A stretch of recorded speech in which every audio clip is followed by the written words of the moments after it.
लोकसभा निवडणूक 2024 मध्ये कायदा व सुव्यवस्था बाधित ठेवून कोणत्याही अनुचित प्रकार होऊ नये या अनुषंगानं सोलापूर तालुका पोलीस ठाण्याकडील उपविभागीय पोलीस अधिकारी सोलापूर ग्रामीण यांच्या कार्यालयाकडील कार्यरत असणारे पोलीस अधिकारी व पोलीस अंमलदार यांनी संकेत देवळेकर उपविभागीय पोलीस अधिकारी सोलापूर ग्रामीण उपविभाग सोलापूर यांच्या नेतृत्वाखाली 17/2/2024 रोजी सोलापूर तालुका पोलीस ठाणे हद्दीतील मुळेगाव तांडा तालुका दक्षिण सोलापूर येथील सालकी वेअर हाऊसच्या पूर्व बाजूस असलेल्या चिलारीच्या झाडाझुडपाच्या आडोशाला चोरून अवैध गावठी दारूच्या हातभट्ट्या यावर छापे टाकून कारवाई केली आहे। चोरून अवैधरित्या चालणाऱ्या या देशी दारूच्या हातभट्ट्यांवर टाकलेल्या छाप्यांच्या कारवाईत एकूण 2,08,000 रुपये किमतीचे 6,400 लिटर गुळ मिश्रित रसायन 20 प्लास्टिक बॅरेल मध्ये भरून ठेवलेली गावठी हातभट्टी दारू तयार करण्याकरता लागणारं साहित्य यासह अवैधरित्या दारूच्या हातभट्ट्या उद्ध्वस्त करून प्लास्टिक बॅरेल जागीच फोडून गुळ मिश्रित रसायन जागेवरच नष्ट करण्यात आलंय। मुळेगाव तांडा तालुका दक्षिण सोलापूर येथील सालकी वेअर हाऊसच्या पूर्व बाजूस असलेल्या चिलारीच्या झाडाझुडपाच्या आडोशाला चोरून उद्ध्वस्त केलेल्या या ठिकाणी एकूण 3 इसमाविरुद्ध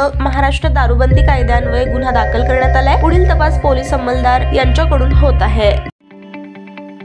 ताज्या बातम्या पाहण्यासाठी प्राईम महाराष्ट्र न्यूज चॅनलला सबस्क्राईब करा।